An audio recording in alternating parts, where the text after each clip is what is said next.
안녕하세요. 한 변호사 함철성 변호사. 배변호사 배양미 변호사입니다. 한 변호사님 인스타그램 보면 그 먹스타그램이라고 할 만큼 맛집 인스타가 되게 많은데요. 어떻게 찾아서 가세요? 그냥 뭐 유튜브도 보기도 하고 또 뭐 블로그를 검색하기도 하고 다양한 방법으로 일단 검색을 하지만 뭐 막상 가보면은 실제 생각했던 거랑 다른 데가 많아가지고 직접 경험하는 게 최고인 것 같습니다. 가끔 저희 리뷰 같은 것도 보고 가잖아요. 그 리뷰 보고 가면 그 실제 리뷰 별점이랑 음식점 맛이랑 거의 일치하나요? 뭐 일치하는 데도 있지만 괴리가 큰 데도 있어가지고 내가 이번 추석 연휴 때 그 속초를 여행 갔었는데 그 성시경이 아주 막 극찬한 집이 있어가지고 아침 7시에 가서 웨이팅까지 해가지고 예약을 했었는데 막상 먹어보니까 이게 뭐 실제 그냥 주변에서 흔하게 볼 수 있는 맛이 아니었던가. 근데 또 정작 어느 집은 또 리뷰랑 일치하는 데도 있고 실제와 그냥 현실 사이에 괴리감이 좀 있는 것 같아 항상. 어쨌든 예전보다는 그 리뷰가 엄청 그 힘이 막강해진 것 같은데요. 그러다 보니까 저희 상담 사례들 중에서 리뷰를 올렸는데 업체 쪽에서 명예훼손이라고 고소를 하겠다는 분, 그리고 고소를 당해가지고 나 고소 당했는데 어떡하냐, 나한테 뭐 형사 고소도 하고 민사로 뭐 돈도 물리겠다고 한다, 이렇게 찾아오시는 분들이 좀 되게 많아졌거든요. 그래서 오늘은 그 인터넷 댓글과 관련해서 이게 명예훼손이 어떤 경우에 되는지 또 안 되는지 거기에 대해서 얘기를 해보려고 합니다. 그래서 저희가 법무법인 신원에서 실제로 진행했던 사례를 하나 가지고 와서 제가 소개를 해드릴 건데요. 제가 잠시 보고 읽어볼게요. 저는 중학생 아들을 둔 40대 엄마, 가명으로 김지은입니다. 제가 요즘 억울해서 잠도 못 자고 있어요. 제 아이가 최고의 학습 학원에 다녔었는데요. 반에 문제가 좀 많았습니다. 선생님이 자주 지각을 하시고 특별한 공지 없이 갑자기 학원 운영 방식이 바뀌기도 했고요. 또 불만이 많은 학부모들이 있었는데 그래서 제가 가서 따졌더니 거기서 막 소리도 지르고 그러더라고요. 그래서 제가 리뷰에다가 소리를 지르고 가관이다, 뭐 협박 아닌 협박을 받았다, 이런 것까지 좀 썼습니다. 근데 실제로 정말 제가 겪은 걸 쓴 거고요. 다른 학부모들도 그 학원의 실체를 알아야지 될 것 같아가지고 정의감에 적었거든요. 그랬더니 학원에서 저를 명예훼손이랑 업무방해죄로 고소를 했어요. 경찰에서 당장 다음 주에 조사받으러 오라고 하는데 저 어떡하죠?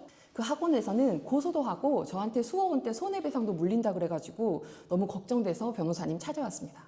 결국 이런 일들이 요새 좀 많이 일어나는 것 같습니다. 그래서 가장 중요한 거는 일단은 두 가지만 체크하시면 될 것 같은데요. 과연 그 인스타나 그런 카페 같은 데에 댓글을 올린 글이 진실한 사실에 근거했는지가 첫 번째고요. 두 번째는 과연 그게 비방의 목적이 있었는지, 즉 달리 말하면은 공익적 목적으로 그 댓글을 달았는지가 가장 중요한 핵심 기준인 것 같습니다. 그러면 여기 사연자분이 여기서 뭐 소리를 지르고 가관이었다, 뭐 협박 아닌 협박을 당했다, 이렇게 얘기했는데 이런 건 문제가 안 되나요?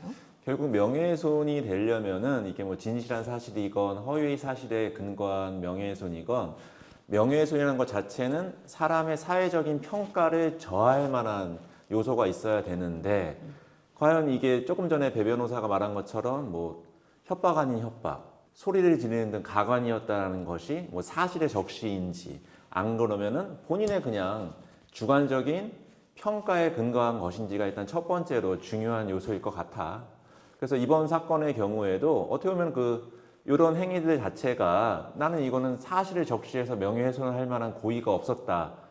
달리 말하면은 나의 주관적인 평가에 불과하지 이거를 사실의 적시라고 볼 만한 여지가 없다라는 것도 가장 큰 중요한 요소였었지.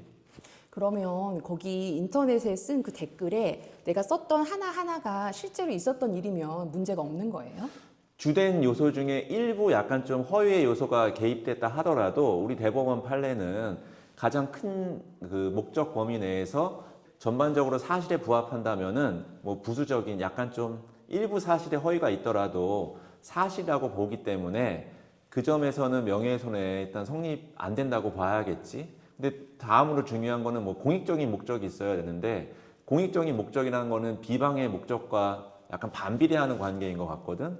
난 정말 이게 너무너무 억울해. 왜냐면은 이건 나만 당한 게 아니라 주변에 있는 사람들한테도 이런 학원이 이런 문제점이 있다는 거를 내가 정말 소비자 후기라는 관점에서 이게 좀 말할 필요가 있다 라던가 그 글을 올린 카페가 결국 이런 뭐 어느 특정 커뮤니티에 이런 글이 많이 올라왔던 카페라던가 또 그 학원을 뭐 이니셜을 적시하지 않고 좀 특정성을 가리면서도 이런 학원을 다니는 사람들을 위해서 좀 이런 정보를 제공했다면은 비방의 목적은 부정되면서 공익성이 인정돼 가지고 뭐 정통방법상 명예훼손은 성립하지 않는다고 봐야 되는 게 요즘 판례의 추세인 것 같습니다.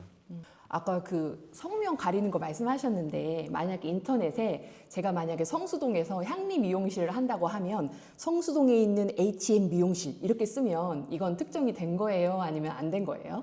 근데 이거 참 판단의 요소가 어려울 것 같은데 물론 성수동에 H&M 미용실이 뭐 현미 미용실일 수도 있고 뭐 향미 미용실일 수도 있고 여러 가지 경우의 수가 있다면은 그건 특정이 안 됐다고 볼 여지가 많아 보이는데 향미라는 게 너무나 좀 브랜드 가치가 있다거나 누가 봐도 알 수 있다라면은 그건 특정이 되었다고 볼 여지가 많아 보여. 그러면 그렇게 해가지고 거짓말을 써서 막 비방하는 걸 남기면 그거는 처벌이 되는 거죠? 그럼 이게 결국 아까도 말했지만 이 명예훼손죄의 가장 중요한 거는 진실한 사실인지가 첫 번째인 거고 두 번째는 공익적인 목적이 있어야 한다는 건데 이미 허위 사실 적시했다라면 첫 번째 허들에서 걸리기 때문에 이거는 처벌 받을 수밖에 없는 사항이 되겠지. 그러면 아까 소개했던 사례, 그러니까 학원에서 실제로 뭐 이렇게 반이 자주 바뀌고 선생님 바뀌고 갔더니 학원에서 이렇게 막 소리 지르고 이렇게 했다라고 썼던 그 사건은 어떻게 유죄가 나왔나요? 아니면 무죄가 나왔나요? 그건 다행히 그 글을 올리신 그 학부모께서 뭐 계속 그 학원이랑 통화를 하면서 그 녹취록을 가지고 계셨더라고. 그런데 그거를 학원 실장이 얘기한 걸 보면은 학원 실장 자체가 이미 그런 사실을 인정하고 있었고, 그래서 좀 약간 좀 과장된 면이 있다 하더라도 그거는 전반적인 진실에서의 뭐 일부에 불과하기 때문에 그 점을 일단 녹취록을 통해 가지고 수사기관에 잘 소명을 했고, 또 무엇보다도 그 카페에서는 이런 글이 일상적으로 올라올 뿐만 아니라 그 학원을 특정하지 않을 정도로 좀 이니셜 처리하면서 올렸다는 점, 그리고 또 세 번째는 이게 정당한 소비자 후기라는 것을 좀 강조해서 다행히 뭐 수사기관에서는 좀 우리 의견을 잘 받아줘가지고 일단 무혐의 의견으로 일단 불송치했었던 사례입니다. 어쨌든 그 사건은 무혐의로 잘 끝났던 사건이네요. 이게 일반인들 입장에서는 표현의 자유를 뭐 계속 뭐 주장하다 보니까 댓글 다는 거를 되게 당연한 헌법상 권리라고 생각도 많이 하시지만 뭐 또 다른 사건에서는 옆에 있는 경쟁업체 그것도 뭐 스포츠 센터였는데 그 스포츠 센터에 또 허위 사실을 적시했다고 해서 업무 방해로 일단은 고소를 당하셨고, 그것도 마찬가지로 이거는 또 진실한 소비자 후기 관점에서 우리가 글을 썼기 때문에 이것도 애초에 업무 방해 구성 요건인 허위 사실 유포가 없다는 거를 잘 소명을 해가지고 무혐의 받은 사례도 좀 얼마 전에도 있었습니다.